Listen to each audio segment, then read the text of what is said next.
Hello friends, welcome back. So the next topic is Universal Immunization Programme.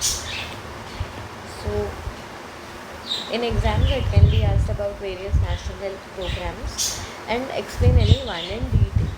So Universal Immunization Programme can be one of them. It is practically seen it also at the immunization days and PHC.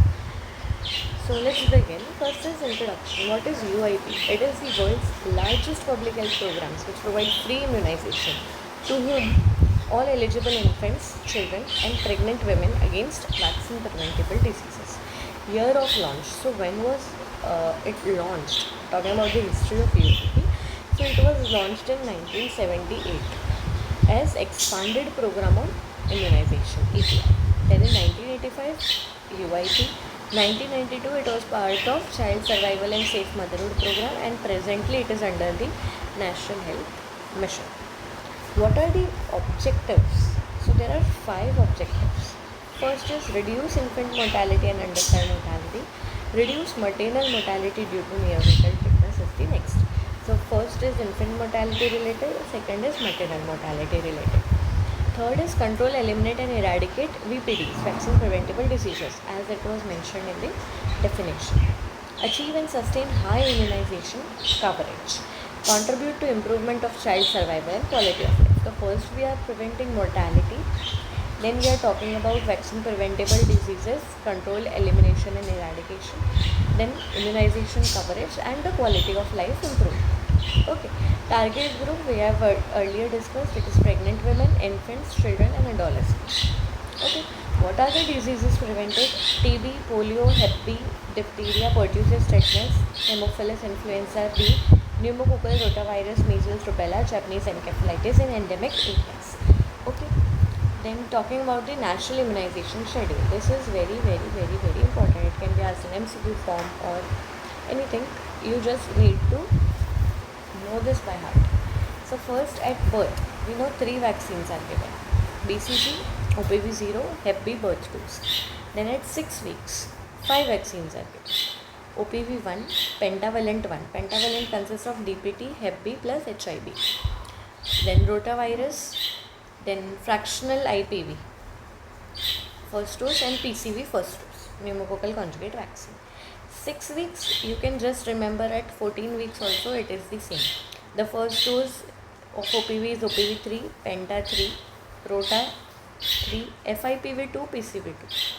Okay, at 10 weeks we give OPV2, Penta 2, Rota 2. We don't give FIPV and PCV. That's why the second dose is on 14 weeks.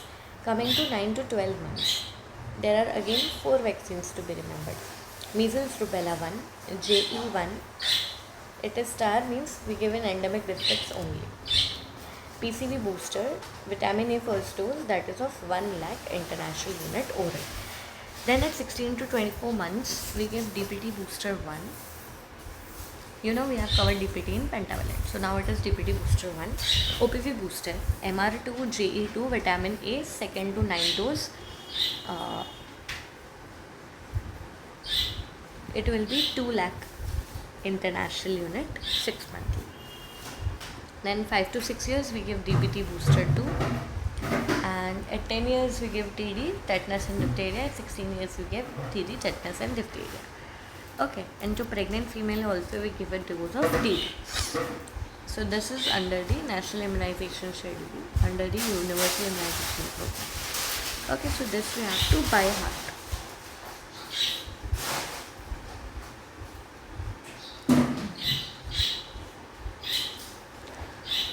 Next is cold chain. Cold chain, it's a system of storing and transporting vaccine at recommended temperature from manufacturer to the beneficiary. So there is a vaccine manufacturer, national or state vaccine store, regional vaccine store, district vaccine store, then at PHC, CHC, UHTC, RHTC, then sub-center or outreach session. It can be in Anganwadi or anywhere where the vaccination has been given, and then it reaches the beneficiary. So this is all process of the cold chain. The temperature maintained is +2 to +8 degrees Celsius.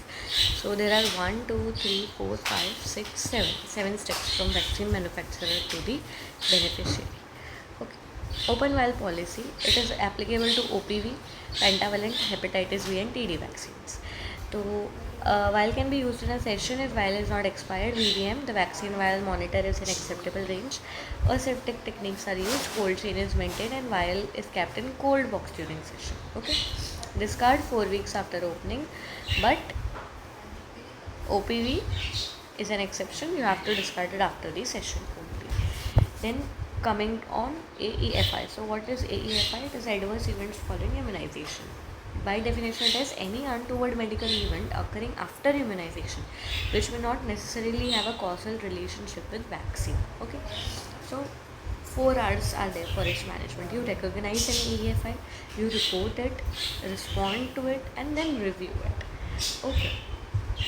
Talking about the roles and responsibilities, medical officer will overall supervise the UIP, ensure vaccine availability, maintain cold chain, monitor session site and coverage, review defaulters, manage AEFI and ensure proper recording and reporting. ANM will conduct the immunization session, maintain cold chain at session sites, maintain due list, register and record, counsel mothers, report AEFI and ensure safe injection practices. ASHA will mobilize the beneficiaries, inform about session, accompany beneficiaries to session site, track defaulters, health education, support and AEFI report. Next is session site requirements. So you have to have a clean, well lighted, ventilated room, cold box with vaccine ice packs, separate areas for vaccine preparation and injection, safe injection and waste disposal facilities like biomedical waste management. You ought to have yellow, red, separate bins. Okay. Records and reporting, maintain mother and child protection MCP card, immunization register, due list, session tally list, monthly reporting at HMIS, monitor coverage and dropout rate. So key points is that UIP is one of the most effective public health intervention. It has greatly reduced IMR, under 5 mortality rate and incidence of vaccine preventable disease. Cold chain is the backbone of immunization. Community participation is essential for high coverage. The goal is simple: to protect every child and pregnant women against vaccine preventable disease through safe, effective and high quality immunization services. Okay, so this was all about UIP. You define it, you give introduction, history, objectives, target group, disease prevented, the schedule, cold chain, open vial policy, AEFI and the key points. This is what is essential. Talking about the open vial policy, I would like to add that it is not applicable to BCG, measles, rubella or MMR we can say, Japanese encephalitis and rota. So if you use them once, you have to use them for once and discard it. You cannot reuse it. Okay, so open vial policy is applicable to is given OPV, pentavalent, HB and TD, but it is not applicable to BCG, MMR, JE and rota. It can be asked in MCQ or anywhere else also. So yes, we are done with the Universal Immunization Programme. Thank you.